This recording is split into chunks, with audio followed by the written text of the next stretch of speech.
Oh, we lost Morning. Welcome to Sales Chatter. Today's data day. We got Dean. We got Jeff. Let's get to it. Let's go. To the HPLS podcast. Live, relevant, and high performance information, conversations, and education weekly.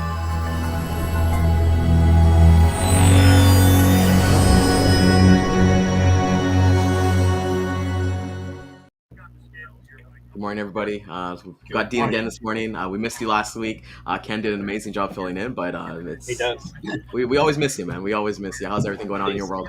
Yeah, good, great, good to be back with you. Yeah, I was in Ireland last week, so I have to say I was staring down quite a few pints of Guinness, and No. yeah, as you do. Turns out only 210 calories per pint, and I lost weight. I lost weight over the week, so there you go. So that's awesome. We want to say good morning, Oh, Anton. because you didn't eat. Hey, exactly. You're kind of going from there, right? Didn't have time to eat. Yeah, there you go. It was a lot of You know fun. what? There is calories in beer, right? So you gotta get a little bit in there. But good morning, Anton. Good morning to my sister, Rihanna. Good morning. Lisa. Always here. Lisa. And our boy Scott. You know, like today's data day. Yes, Everyone's Scott- always Scott excited is for there. I that. wonder what happened to Lisa, because usually Lisa's number one, man. This isn't good. Yeah, I know she's got some competition, man, and you know you were her number one competition, and now she's back to it. Right. So, data day. That's what everybody's here for. You know, like I caught the show yesterday. Dina it was really awesome to kind of hear the different things going on. But the big thing, you know, let's jump right into it. Hurricane Ian.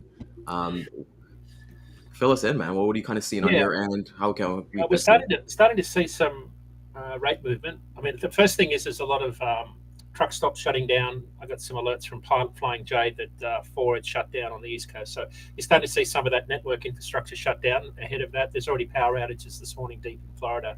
So that generally starts to keep people away, because if you haven't got your tanks full and you get caught down there, you're in a lot of trouble as a trucker. So that's the first thing I look for. I got an email from Averitt yesterday. Averett's a big truckload LTL carrier. They're shut down 4 of their terminals already. Till further notice was the wording they used. So there'll be a lot of inbound. I think there'll be a lot of. The big takeaway is always with hurricanes. There's a lot of network congestion, backlog created. All the inbound loads are being held up. Disruption's the word, Jeff. Thank you. There's a lot of network disruption because in truckload world, a lot of people look for network balance, same number of loads in and out if they can. What we're going to see is the inbound loads will, virtually come to a halt, with the exception of some of the FEMA loads from places like Maxwell Air Force Base, where they stage them for the emergency supplies. But a lot of those loads will be round trip rates, so they'll be loaded in and be paid to deadhead all the way back out. That's generally going to be the rule of thumb for a lot of those loads. So inbound loads will fall right away, and then of course outbound loads will just completely stop. But those outbound loads that I was looking at yesterday that were still moving ahead of the hurricane, like Lakeland to Atlanta, up 30 cents a mile in the last 7 days. That's up to about where it was this time last year. So, but produce season's fallen right away. Lakeland still is a good produce market outbound, but we're at the tail end of produce season by a long shot. Rates in the other direction are not worth talking about. There's not a lot of volume moving, so you can't infer too much from there. So lots of if you're trying to move freight out of there, of course, Ryan, the big thing is you're going to pay for it to move freight out of there, and then there's going to be a lot of rate pressure. I think the biggest thing that's going to happen this week is the disruption to the Atlanta market. Yeah. Right? Tallahassee, Tifton, Jacksonville, Miami, Lakeland. Not big markets in the big scheme of things when you think about 135 freight markets in the country at a 3-digit zip code level. Not big markets. Big in produce early in the year, like January, February, March. Lakeland's one of the biggest produce markets. It starts the produce season off. Not so at the moment. But Atlanta is a massive distribution hub for the Southeast. Yep. So Atlanta is a top 5 freight market, a lot of inbound, intermodal, and truckload. So it's a massive warehouse location. A lot of freight's going to be backed up. And there's my dogs going off at our heating oil delivery guy delivering just outside my door. It's all. So Atlanta's going to be backed up, and that means that outbound rates out of Atlanta are going to be very high. I suspect next week there'll be a lot of capacity drawn to that area. and it'll need to move quickly. So there'll be a lot of carriers running back and forward, empty, back into Atlanta. There's a lot of capacity in the market, especially in the spot market. So I think a lot of the excess capacity will be soaked up. That's a poor use of words, but it will be, soaked up into that Atlanta market to relocate a lot of that material. Ryan, what I did notice 2 weeks ago was a lot of inbound flatbed freight into Montgomery, Alabama, the market, right? And Montgomery, of course, is where Maxwell Air Force Base is, where they do all the FEMA staging. Yep. So now I can't connect the two directly and say they were all loads going into that market, but you can always see FEMA repositioning loads into a market that's within about 5 hours roughly of where landfall is going to make. Because you can get to, the Gulf Coast around Houston or to the Florida Panhandle area pretty quickly from that area. The thought occurred to me as this hurricane was emerging this week was, I wonder if they're thinking they've staged their freight too close to where it's going to make landfall. Because something too, Dean, that a lot of the electric companies, I know up here in the Northeast, it's all logistics, right? They start pre-staging them, and they're coming in from New York and New Jersey, Pennsylvania, and they start going up that I-95 corridor or a little to the western side, depending upon the path of the hurricane. And you can see them from miles, just waiting for it to pass so they can strike, real quickly. Now, to get back to your flatbed and your van, based upon your experience when hurricanes happen and they went into Galveston or into Louisiana, of course, Florida, what kind of impact can we expect after landfall, and how that's going to impact capacity for X amount of time? Because usually it's like 2 to 3 week time, if I remember correctly. Yeah, it depends on what sort of event this is. It looks like being a flooding event, like a water event. More so than anything, it's the wind damage requires a lot of lumber to rebuild because it's a lot of homes get destroyed by the wind. Flooding is a little bit different. It has a different freight mix in terms of the rebuild effort. But the biggest thing with floods, Jeff, is you physically can't get in there. You've got power lines down. You can't get into back streets to deliver to warehouses. A lot of the people that work in warehouses can't get to work. So everything shuts down for at least 2 to 3 weeks in those particular areas. So this will be a major impact. I think in the flatbed market, mostly because Lakeland, where this is going to take the biggest brunt of the storm, is one of the bigger flatbed markets in the country. Surprisingly, it's consistently throughout the year, a lot of flatbed short haul work out of Lakeland. So yes, it'll be borderline impossible to get into this region for it looks like certainly maybe 10 days to 2 weeks. The way this is shaping up and the level of flooding that's going to occur, mainly because you've got very few roads in and out. Right. I think you got 75 and 4 and 95 right at the I think they're the major routes. So 4 goes right through Lakeland. So right. So once you start to get limited access, it's very hard to get freight in and out. People can't get to work. You can't get into load or unload. So, and then of course the thing that I started the show with is the shutdown of the truck stops, whether they're out because of power, trucks can't get in there to deliver distillates. So it's going to shut this whole freight market down from the Panhandle all the way down. I think it'll impact at least for a couple of weeks. But of course I'm out over my skis here. Sorry to use another water analogy, but it hasn't made landfall yet. We don't really know what the total impact is going to be. But the normal pattern for any hurricane is inbound volumes plummet, so do outbound, and then it gradually picks up in the next couple of weeks after that. Yeah, because you figured the flatbed alone, and you're right, they're already getting loaded. They're trying to get around that curve rather quickly. So you figure they're getting loaded, they're getting pre-staged. Now they have to sit there and wait. Now with the floods and everything, they're going to wait even longer, which is going to have an impact on the capacity because the capacity is going to tighten up rather quickly because they're going to be sitting still maybe a week or two before those floods subside. So, I mean, minimum 2 to 3 weeks, could be even more, depending upon how fast they can get in there and unload and then get back up to the Atlanta area. So it's a really good point, Jeff. I hadn't thought about that because what it'll do, it's a bit like the waterbed analogy I've used from the 1980s, right? And I did have a waterbed, absolutely loved it. I'd buy another one today if I could. But when you jump on the waterbed in one area, it just pops up in the other area. right? And capacity's like that, right? Yeah. Capacity moves around. There's a finite amount of capacity when it sort of it'll move from where it is in New Orleans to another market because they can't go where they would normally go. And an example of that is New Orleans to Lakeland. It's a big flatbed market. Rates are up 20, 40. They're up 60 cents a mile in the last 7 days for flatbed loads from New Orleans to Lakeland. So that tells you what the carriers are saying. Yeah, we're not interested in going there at some point. And when you look at telematics data, when you look at the lat long plot from ELDs around hurricane areas, what you see is this big void, right, where there's no dots on a map in the flooded areas. I remember when the floods, there was one on the East Coast. It was a flooding event. It was a Cat 5 in September 17. I think it was one of those ones that was a big water event that flooded sort of It was. It was? Okay. So when you looked at the lat long plot, so we studied it for 2 or 3 weeks. When the hurricane hit, suddenly all of the dots on the map just vanished. And Jeff, it was at like 150-mile radius. There was nothing. You could see some trucks running up and down 95, the interstate guys, but there was nothing east of I-95 in the flooded area. But it took a couple of weeks for the dots to gradually trickle back into the map.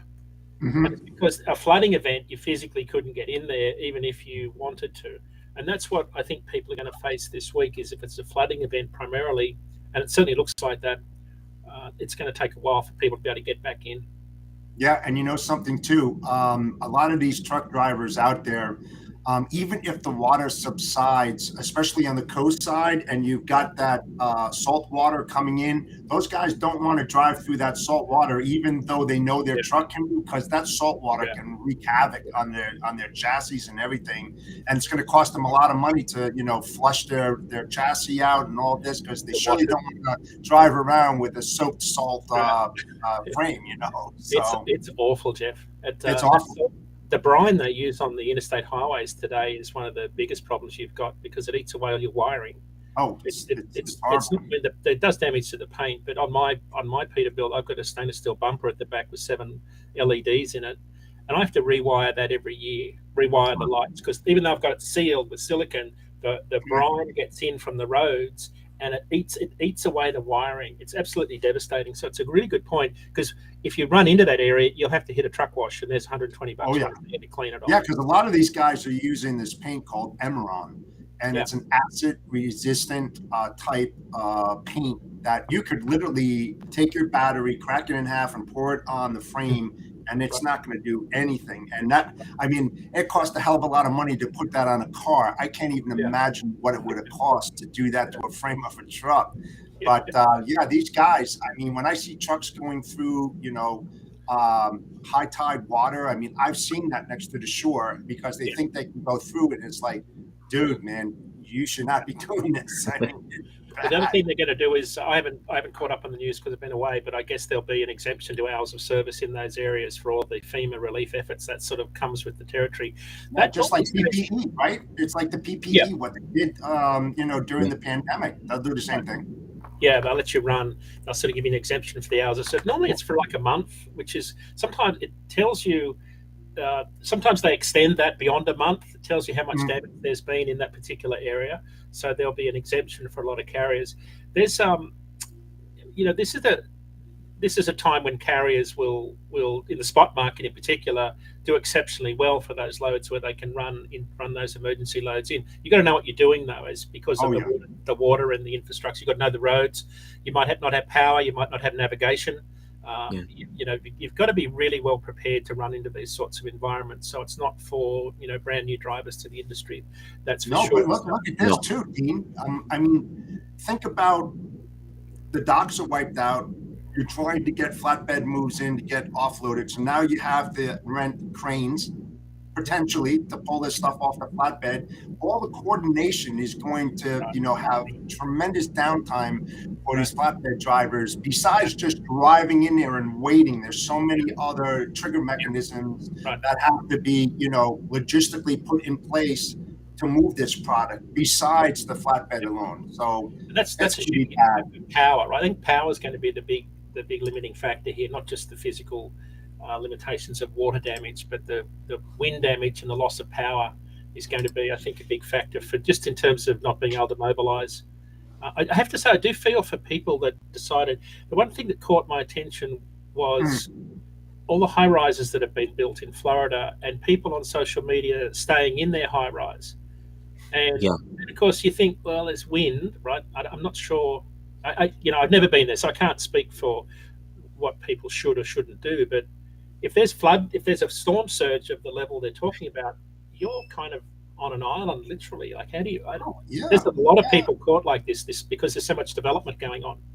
And to that point, Dean, I have a lot of friends that live down there.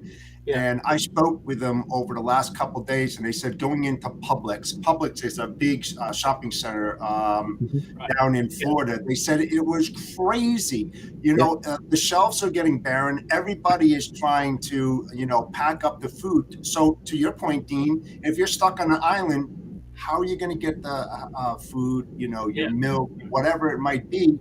Plus the sewage system as well. I mean, if you think about that, right? I mean, I don't know. I think I would get the hell out of Dodge. We've got some good friends that live in down near Sanibel Island, Cape Coral, and they're well into their late 70s and not in good health, and they've typically just said, we'll just ride it out. I was really surprised by how many Floridians had been through hurricanes and just were kind of blasé about it, and I thought, well, you've been through it for most of your life then, but when I called them yesterday, they were already southbound into Miami to get away from that. And I thought, well, that's interesting because there's storm surge and flooding going to happen, all over the area. But these were folks that were pretty resilient and had always stayed there.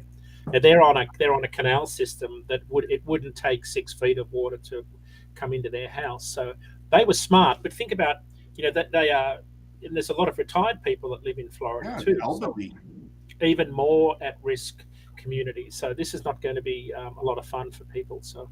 No, but they put a lot of pressure, to your point about the elderly, about emergency services, police, fire, when people have a heart attack or something, because it does happen during these type of storms. How are they going to get in there to pick these people up to save their lives? I mean, you really got to start thinking, logically about this, and why they stay in them. I don't know. It just takes one bad event. Maybe they went through 5 of them and they felt, no problem. We've done this over 20, 30 years, never had an issue until that one time. And then you're really screwed or dead. Well, it was 4 years ago that the last hurricane hit the East Coast. So it was 4 years ago. So there's sort of this recency bias where people, it hasn't happened for a while. They probably come a little bit complacent. Maybe they're not as prepared as they should. So, but so this is one of those things. I was speaking at the Journal of Commerce Inland Distribution Conference yesterday in Chicago. There's about 600 people in the audience, all shippers and all modes of transport. And one of the things that kind of struck me was how the freight market has been impacted by hurricanes in the past. If you think about the 2018 freight cycle. And this, so, I think if our audience is sort of listening and thinking, well, what do hurricanes do to the broader market? In 2017, we had 2 big hurricanes hit in September and 1 in August. So I think August was Harvey, and then we had 2 in September. And I distinctly remember in September, the flatbed market took an enormous amount of demand to help in the rebuilding effort of those particular hurricanes in late 2017. And then the flatbed market just took off all the way through 2018. And 2018 was a very strong year from a demand perspective, but it was primarily an industrial economy driven freight market. It was a huge market for flatbed carriers. And spot rates in flatbed were higher than contract for the best part of 8 months of that year. And it wasn't until September in 18 that the market really started to cool down. But it started with some massive hurricanes. And that's the thing that you look at the polar vortex event. The freight market never recovered from that event was it February 21, right? So, we lost about 7 to 8% of our capacity, disappeared off the roads for about a week. I calculate it by the number of miles traveled using those passive highway counters data, where they measure the number of truck passes, and I calculated it was a significant drop. And then the freight market never recovered from that. Like the rates just kept going up after that. So big events like this have a profound impact on markets in terms of the movement in capacity where it shifts, and then the impact on spot rates. I think the one thing I'm very cognizant of is that we've been forecasting that spot rates at about $1.85, excluding fuel. So these are line haul spot rates at $1.85 this week. They've got about 5 cents per mile to drop in our short-term forecast between now and Thanksgiving, right? So there's still some room for them to go down. But events like this have the ability to change things around almost immediately. Oh yeah. So it wouldn't be surprising. A lot of isolated events can become regional events. When they become regional events, they have the tendency to create this inflationary effect on national rates. Mm-hmm. Right? It's a bit like port volumes that surged into the West Coast. It was like the pulse of the entire trucking industry, from an import perspective. Even though imports only account for about 10% of all truckload volume, just the volume of freight hitting small port markets, I would say small in terms of volume, small geographically, it had a profound impact on national rates because the volumes and rates were so good out of those areas, and it attracted capacity in to take advantage of those rates. So I'll know Sunday morning when I crunch the numbers what the impact of this week will be. On next week's show, we'll be able to dissect exactly what the impact will be of this particular event. Be interested to see if it moves the needle nationally. It could do. I think there's a good chance it will because of the Atlanta Southeast market in particular. Because that's just a huge freight market for everybody. Because railroads will be impacted. You've got Florida East Coast, some big short line railroads running up and down there. They will be impacted considerably. So the Florida Railway, CSX, Norfolk Southern, all down there. But you know what? When you think about this logically as well, right? So the capacity starts tightening up with the flatbeds because they're all inbound to Florida and up and down the East Coast, right? So the shippers can't normally ship what they normally ship during the week, every day or whatever, right? So they're sitting on that supply, right? That product until the flatbed opens up. Now they get pounded. So, a 3-week event becomes a 6-week event because now they're offloading that FEMA and response supplies. And now they have to go to the customers who are open that can ship. Now they're getting loaded and going out, as soon as possible. And the increase in the number of shipments are going to just explode. I mean, you can just see it logically because what goes in has to go out. And it's going to tighten up real quick. Yeah. I was fascinated. I've been watching, and I just sent you. I hope you can load this. But what you see is that same effect I showed you with ELD, where all of the ships. There's no ships in the path of this hurricane right now off the Gulf Coast, but I've been watching all the ships and this is interesting. There's a massive outflow of ships heading out of Savannah. I wouldn't say what I've been waiting for. This hurricane is expected. There's a good chance. Oh, so you can see it there. Okay, so you can see on the map there, if you look to the east of Florida, you can see the big void. So this is where the ship traffic is avoiding that area. So that's where the hurricane is going to go. And the ships will fill back in as the hurricane moves north. But Ryan, if you could zoom up to Savannah, it's interesting. There's a significant number of vessels going outbound out of there. There you go. And what they're doing, because this hurricane is going to cross Florida's panhandle and then come back in and make landfall again, or potentially make landfall again. Where it's coming in is over Savannah, where they've had 35, 40 vessels at anchor. The big issue with this storm is they'll start dragging anchors. So I think what they're looking to do by the look of this is to reposition to another anchorage area further out to sea, out of the storm's path. That's what looks like happening there this morning. Yep, that's what it looks like right there. Look at that. Yeah. It looks like, just from those arrows, it looks like there's more outbound than inbound, for sure. Well, and I looked at this yesterday. I looked at this yesterday, and all these dots were stationary.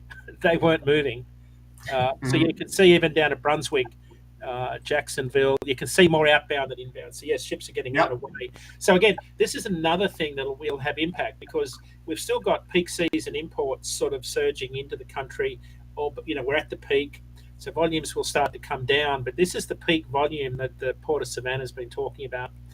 That where you've got all these vessels sitting trying to get unloaded at the port, having to move offshore further to avoid the hurricane will just mean that you've now got more delays for a lot of those. So this is another. It kind of looks like Long Beach, doesn't it, Dean? Well, I got the email this morning. There's only 11 vessels off Long Beach this morning. Yeah, so. That's my point. Because I mean, remember when we were discussing that, and we're seeing those volumes switch to Houston, Savannah, and into New York. Well, here you go, folks. I mean, it's just it's crazy how that shift is happening. It's just, if you go up to if you got to New York is a pretty good port. It's unusual to see 1, 2, 3, 4, 5, 6, 7, 8, 9, 10. Unusual to see 10 vessels at anchor off Long Beach, New York. That is, very unusual to see that many vessels there. Yeah. So that just tells you about the west to east shift that's been going on. All of the congestion we had on the west coast, of course, is now bottled up over here. At the conference yesterday, Jeff, it was interesting. I'd love your perspective on this. Larry Gross was speaking about some of the inland congestion. He said things are easing. Intermodal traffic volumes, even though they're down year over year, the velocity of the trains is increasing, and the number of number of trains that are late outside of 24 hours from their projected time of arrival is improving. So he's saying that things are improving in terms of the congestion side of things. I don't know what you're hearing, but I thought it was interesting. They still have the congestion over there, from what I'm hearing. A lot of the warehouses are still maxed out, and it's very, very difficult to find space. Right. That's what I've heard, and I spoke to some people that are in the international business out here, and they still have issues. Is it starting to subside a little bit, but not where they need to be? I mean, it is every single port. I mean, congestion in warehouse space is the number one problem. And that's the reason why a lot of these companies out there. Builders are looking for land to build more warehousing. And I think I said to you, I think it was Prologis or something several months ago, where they said that they're going to need over the next 10 years, I think, 1 billion square feet of warehouse. Yeah. Just think of that. 1 billion square feet. I mean, it's just crazy. Who would ever think that this industry would explode that big? I mean, the consumer demand, that's telling them to build 1 billion square feet of warehousing. That's crazy. I often wonder, you look at this and say, well, how did we not realize that we were going to end up with bloated inventories if we ordered all this stuff from overseas? Like, how did we think this was going to happen? And then, of course, we've got deep discounting going on, reported in the Wall Street Journal today, people trying to move all of this inventory. But I heard something yesterday from the senior economist at Journal of Commerce, who's part of IHS Markit / Standard & Poor's, right? So these are really smart economists. Paul Bingham was presenting with me yesterday at the JOC event. And he was talking about next year, because I've been very concerned about demand next year, because if you take the excessive inventory, high inflation, deep discounting, you can kind of read the tea leaves and see what's happening. So I think, reasonably good year from a freight perspective this year. I'm more worried about next year. And what Paul said was he expects a recession, and a lot of senior economic forecasters are talking about a recession in the early part of 2023, which is somewhat manufactured, right? So this has been created to try and take the heat out of the economy. What he did say, I thought was fascinating. Even though technically it will be 2 quarters of negative GDP growth, he said it'll be very, very shallow. And I thought that was very interesting, because whenever I hear that R word, I get very, very nervous. mostly because I don't Right. understand it because I'm not an economist, but it just doesn't sound good, right? But what he did say was it'll be very shallow, and we will start to see a serious return to normalcy, both in labour markets and in the economy. But he was talking about the first half of next year. So I think that's what I'm from a trucking perspective. You could see rates fall even further in the first part of next year, both on the contract and the spot side, before the market starts to get into its next cycle. Right. So, but That's kind of typical, right? I mean, exactly. the first quarter of a new year, and Yeah. also what kind of dictates the pace too is the reverse logistics from the fourth quarter when everybody buys all their supplies and everything, Christmas gifts, whatever, and then they do a lot of return on that. So Right. that kind of tells you, um, how much the consumer spent, around the holidays, and then that return. And it's always been like that over the last several years. It's a good great point. indicator. Yeah. What's a great point. We had a guest on our show last week who's an LTL expert, and one of the things I've been noticing is because return season is going to drive a lot of LTL volume, right? Yep. You see, but already LTL volumes are exceeding capacity. When you talk to anybody in the LTL space, capacity is very tight. There's still a lot of LTL volume in the market, so Right. that could mean that the truckload market where we kind of sit, I think it'll be fairly lean next year. Now, I talked to Chris Jolly yesterday, the freight coach from. He runs a really good show, and Chris was saying that we were talking about the same subject, and he said, "But remember, the start of next year is going to see all of these contract rates in the routing guides that are being negotiated today. Mm-hmm. So next year's contract rates, which are 90% of the freight moved roughly, are being negotiated now in a very different market than it could be next year." And he said if spot rates sort of drop, then you could see shippers want to try and move volume on the spot market to take advantage of spot rates that are lower than contract rates negotiated today. And Right. And you know what? I mean, the spot markets, right? When that spot market starts falling, it kind of pulls that contract rates down as well. Yep. I mean, that's usually the case on that. But talking about the RFPs and all of that, I mean, long-term contractual agreements, I just don't see. I don't know what your thoughts are about this, Dean, but I mean, I just can't see the sustainability of a long-term RFP, for annual business, because it's just it's a huge wave. There's so the peaks are higher and the valleys are lower than we've ever seen before. It's just all over the board. So how can you sustain that and actually put a number to a contract where you're not going to lose your shirt, whether it's on the shipper side or the carrier side? Well, Chris said exactly that. It was fascinating. He almost said he could see 30-day contracts, right? So it's real dynamic pricing. So, but it was interesting. The data I shared yesterday, I'll just pull up the numbers, because to your point, Jeff, you remember spot rates have dropped 32% on dry vans since the start of the year. So they're down about 92 cents a mile. So they've been sort of dropping consistently. But it's only just in the last month that contract rates are starting to drop. Right, so there's a lag, and we always said 4 to 6 months, and it's kind of tracking about that. But contract rates entering routing guides in the last 2 weeks. So these are contract rates negotiated at a prior time.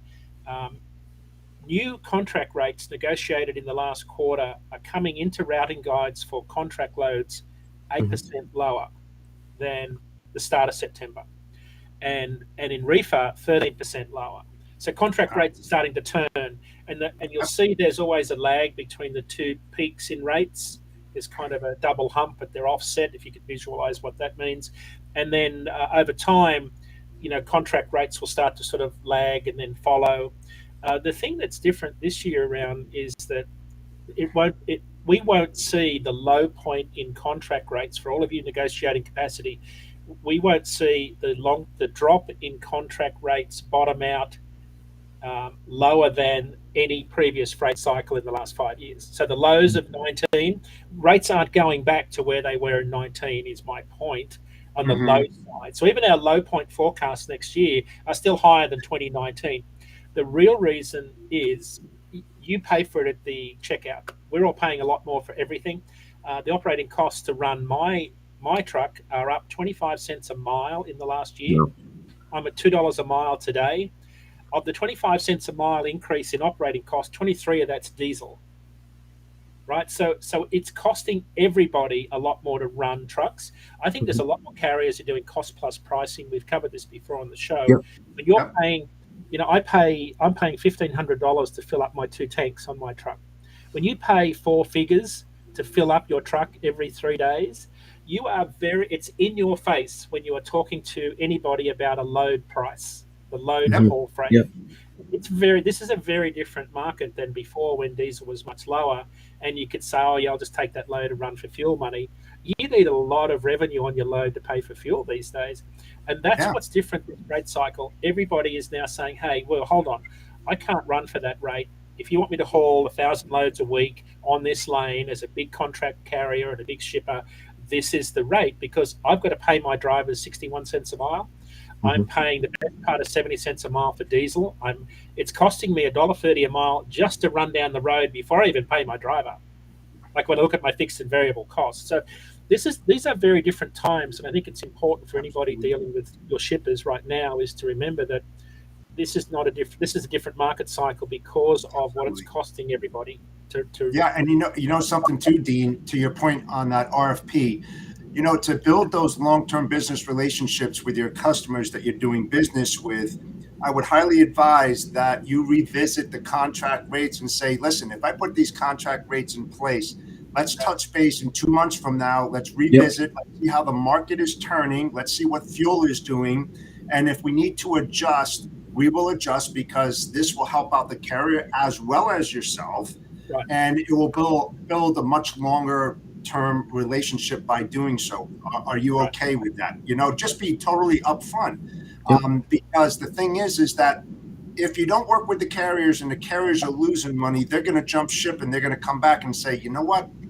Listen, I know I gave you these great rates and everything, but I looked at my OR and it just went up 14%. So, it's the cost of goods sold, COGS, right? I'm going to have to raise your prices. If you want me to continue moving your freight, it's going to happen. It's going to happen because you can't work in a negative environment. I mean, no. You can't. Well, nobody wins in that point, right? Like you're there's no reason to work, if you're just in the negative completely, right? And you're hurting yourself. You're hurting yourself. You're kind of cutting yourself. You're cutting your arm off. And one thing I've kind of learned here is that, like some customers and prospects I've reached out to, they've already completed their RFP cycles. They're ready to go basically November 1st, December 1st. And it's like, well, hey, we're going to have these conversations, because a big thing too is like getting to the next point, kind of segueing a bit, but like Canada dropping their vaccine requirement October 1st. They're one of the last countries to do it. And I know personally, because I do quite a bit of cross-border, is, hey, those Ohio markets, those PA markets, those short haul markets, we've saw those rates really increase. Like we're paying like maybe 25, 26 USD to Toronto or something like that. And it's just not feasible anymore. So I know everywhere we have the impacts, but those have really had it too. So you got to, just for everybody kind of watching today, like have these discussions with your customers. I personally, I don't know if you guys kind of do this too, but I send Wednesday, like the YouTube link, I send them to my customers and, hey, take a look at this point, timestamp 5 minutes and 20 seconds or whatever, when Dean's talking about this or anything like that. It's just beneficial for yourself to be educated. Yeah. Get as much. I mean, I tell you, one of the good shows that it's a really good show. It's a shameless plug for our own organisation, but FreightVine, right? So FreightVine is our chief data scientist is Professor Chris Kaplis. He's also a professor at MIT, but he does a podcast every 2 weeks called FreightVine, where he has a shipper on. So he has one of our shipper customers on talking about their world. And he had Newell Brands on just recently talking about how they've adapted during the whole pandemic. So it's a great podcast. Odd Lots is another really good podcast. There's a lot of great podcasts that you should be listening to. I think I just soak in information from every possible source I can, because you just never know what you're going to pick up that might just change your view of the world or give you a nugget of information that might help you in a sales discussion. It's one of the great benefits. Yeah, absolutely. In this business, you learn every day. I don't care how long you've been in the business, but if you're not learning something new every day, you're not learning anything. I mean, You need to do that. You need to get, instead of having your single perspective, you need other perspectives as well. So then you can gather all that information and make a logical assumption based on that and saying, here's what I think based upon what I'm hearing, Yeah. So it's a great Yeah, point. Everybody should be doing that. It's why I get in my truck and bang around on the weekend on the highways, because it's a reality check, right? It's, to me, I have all this data at my disposal. I hear all these things, and then I'll just go out and hang out in the truck stop for a while. I'll check out what's really going on, and man, do you find out really quickly what's really going on. And it's because it's a very different world. There's a big disconnect between what goes on the road and what happens sort of in our world, not driving. It's still pretty tough out there for drivers. I've got to say, we had Driver Appreciation Week a little while ago. It's really good that the Canadian government's relaxed that mandate across the border. It is. So Ryan, it's a good, interesting question. I talked to Chuck Snow, and I think he's been on the show here with Dan, Chuck Snow from Traffics. Yep. Chuck said that, and this was in February when the cross-border protests were going on. Right. He said conservatively, we've lost about 20% of our cross-border drivers, and who no longer will cross the border. And when I spoke to him about 6 weeks ago, he said that's still in effect. So it'll be interesting to see. And what he predicted back in February happened. He said more capacity will stay in Canada, rates will drop, and rates will go up across the border because capacity is tightened because there's fewer drivers. So it'll be interesting to see how that transpires now into some of the cross-border rates. Now that more cross-border capacity in terms of drivers is coming back into the market. That's certainly really good news for the cross-border market. Yeah. And what I kind of saw in February too, just to go on that point, like I've had prospects that I've never talked to, talked to on the phone. Like I just sent out an intro email and that was it. No reply, no nothing. Them reaching out to me for capacity, and then we're kind of seeing people just kind of go back to their usual carriers because now the capacity will kind of come in. You're right, because like my mindset was that when this whole vaccine thing was that everyone kind of made a big rah-rah about it, like, hey, shelves are going to be empty, it's going to be a big thing, everything's going to slow down. But I personally, we didn't see that in Toronto. I don't, there's never been a time I went to the grocery or went to anything and anything was completely out of stock, but we saw that in terms of freight, right? The pricing, right? Let me look at like an example here in Wisconsin, like either a can of baked beans, like a truckload of baked beans, they were put on the back shelf, right? Because they're such a low cost item, right? Compared to like the other things, like let's say construction that's moving, that had to move urgently, right? So those things had to take a back seat in what I personally seen, and they've just kind of went with the lowest, cheapest option, like, hey, this can sit, So it's kind of like going from there. Yep. So just one of the lanes that we talked about on the show was we called it Auto Alley, Laredo to Toronto, with a lot of the cross-border auto parts.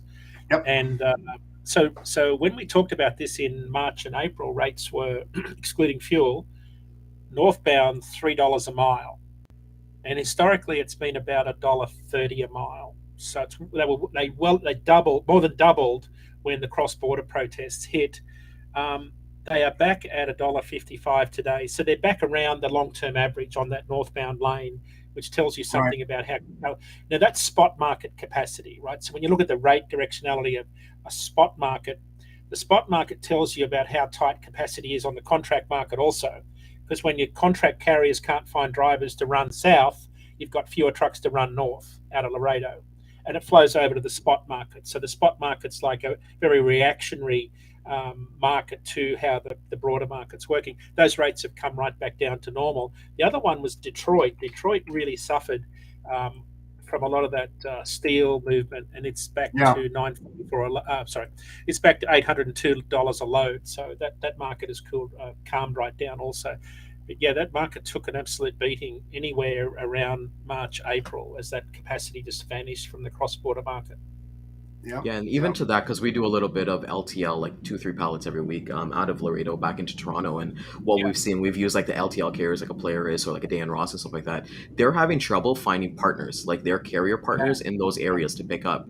So like our service has kind of gone down, but they've kind of understood that, hey, the difference between the LTL carrier and actually putting it on like an LTL consolidation truck, it's too much for them, and with the cost of goods to actually go ahead and put it on there. So everywhere's kind of feeling that. Like I've personally seen the struggles with, like, let's say the Polaris, the Dan Ross, the Sayas, and things like that from their end. Yeah, look what Dan said. Dan said that months ago. Remember, I think he mentioned Challenger.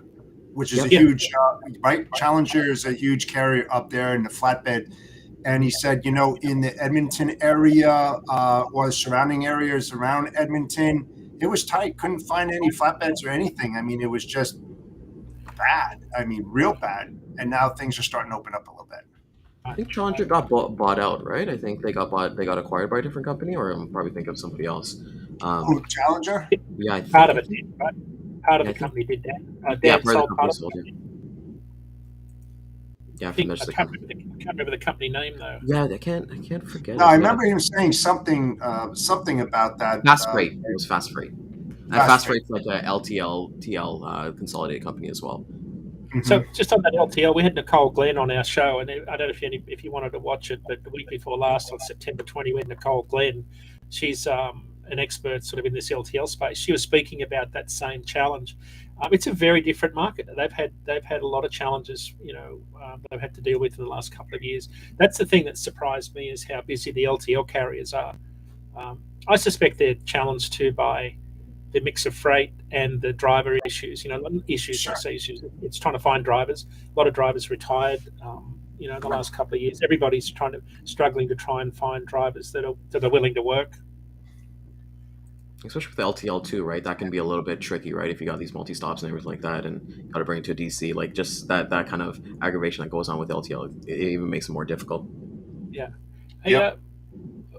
I saw something that's kind of worth talking about. It's not a data point, but I was watching a video of a trucker last night, and he was videoing a forklift in a truck stop. It was in Sap Brothers in Denver. I wouldn't say the ground is very level, but anyway, he had a jersey barrier. You guys all know what a jersey barrier is. I'm not sure if that's a New England term. The big concrete barriers they use to divide roads. Oh yeah, sure. Dividers, yeah, concrete dividers, yeah. They're called jersey barriers here in New England. That's probably the wrong term nationally. But anyway, the forklift is bringing the jersey barrier over in the truck park, and he puts the jersey barrier in front of another truck who's in bed sleeping. The driver's sleeping, and he blocks the guy in because they didn't pay for the parking and they didn't buy any fuel. And so you think, wow, that's a bit mean. So how do you avoid that? Well, if you've got a bull bar, or what I think you call them a brush bar here, that's pretty easy to push it out of the way. But the point is that this is what things have got to for truck drivers. You don't think about this much now, but they're now being pushed to pay for parking everywhere they go. And if you think about it, if you haven't bought $50 worth or 50 gallons worth of diesel, I can totally understand why the truck parking location is wanting to say, hey, we're not a public parking space, which is how it's been viewed historically. This is a really big change that's been going on for the last 5 to 6 years. So now you've got to add another $150 a week to the cost of moving freight because drivers have got to pay for parking every single night. There's another cost that drivers have got to go through. Not only is parking limited, the parking that you do get, you've got to book and pay for. And there's so much that's changed in our industry over the last, certainly in the 22 years I've been here. It's just been unbelievable, the amount of change. It's a hard job, and this is why long haul truckload capacity, I think, will be tight forever. It's such a hard job. And it's such a difficult job to keep drivers, and the companies really struggle to get drivers the miles they need because shippers keep them.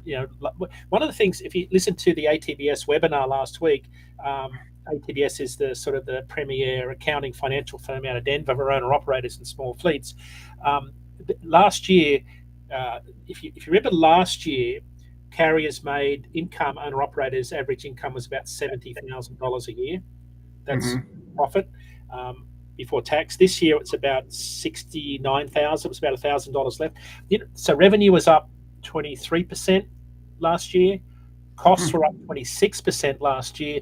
Miles were down 11%. And the overwhelming response to miles being down was we had to spend more time unloading and loading at shippers and receivers. Yeah. And of course, that's always been an issue. It's the drivers. Bigger the DC, the more windows that they got open, the longer they're going to stay there. Which is they don't see any urgency about doing it. It's more advantageous for the shipper, or the consignee, to take their time, and instead of just taking those pallets and put it on the staging dock for outbound, They take it and they run it right into the inventory and they put it right into the racks, instead of trying to offload real quick and do that later. It's ridiculous. Yeah. And it costs them money. It costs them money to do that. They don't realize the detention and everything. It's ridiculous. Because the driver turnover gets baked into the operating cost that goes into the next RFP. So, and you end up on the 4-letter word list. You don't want to be a shipper on that list because you're going to find it hard to get trucks to do anything for you.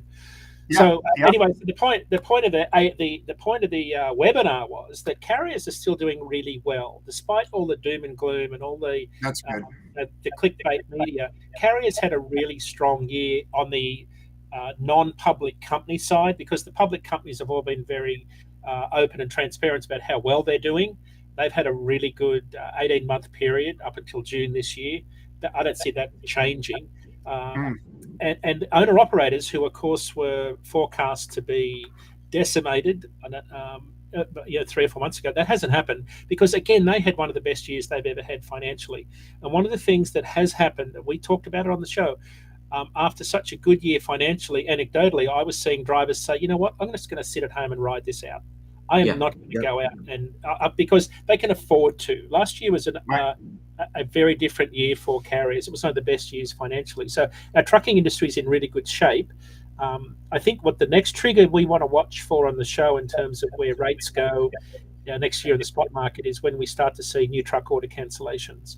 So we've had a lot of truck orders, a lot of issues trying to get trucks out of factories. We saw it in 2019. If you remember, we had record orders in 2018. Then we saw cancellations start to creep in.